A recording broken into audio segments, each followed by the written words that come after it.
अध्यक्ष जी, Indian penal code 1860 की जगह भारतीय न्याय संहिता 2023 अब एस्टैब्लिश होगी।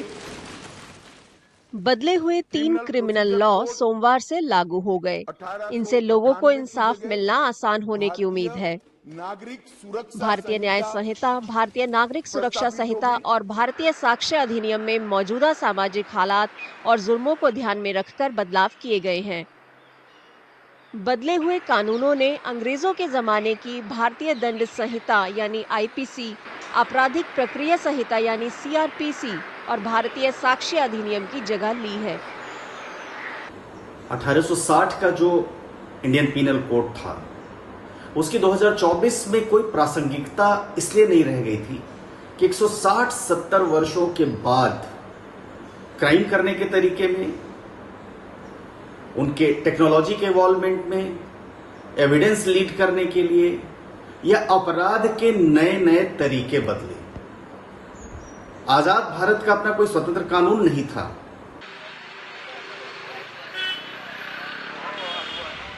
इनमें zero FIR, online FIR, SMS जैसे इलेक्ट्रॉनिक मोड के जरिए समन और सभी संगीन अपराधों के लिए मौके की वीडियोग्राफी जैसे प्रावधान हैं।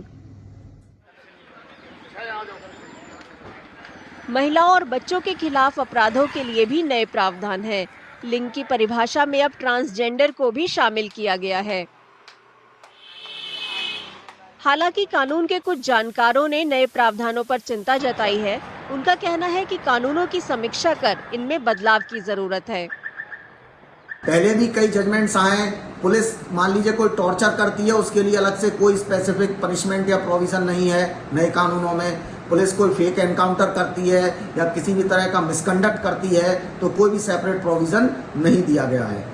तो अब ये देखते हैं कि ये कानून कितने तरीके से कारगर होंगे, लेकिन इतना निश्चित है कि यह बहुत ज़्यादा लिटिगेशंस को एकदम से बढ़ावा देगा और जो मुख्य प्रोविज़न है कई, जैसे कि अरेस्ट का प्रोविज़न है, एफआईआर रजिस्ट्रेशन का प्रोविज़न है, उनमें सुधार करने की, अभी इसमें संशोधन लाने की बहुत आवश्यकता है। बदले हुए कानूनों के तहत पहली एफआईआर सोमवार को दिल्ली के कमला मार्केट पुलिस थाने में दर्ज की गई। तीनों नए कानून को लागू करने के लिए दिल्ली पुलिस बिल्कुल तैयार है और आज सुबह से नए कानून में दिल्ली पुलिस में एफआईआर रजिस्टर होना शुरू हो गया। पहली एफआईआर अर्ली मॉर्निंग में ही रजिस्टर हो गई नए कानूनों में। अब सभी नई एफआईआर बीएनएस के तहत दर्ज की जाएंगी। हालांकि नए प्रावधान लागू होने से पहले के मामलों का निपटारा पुराने कानूनों के तहत ही होगा।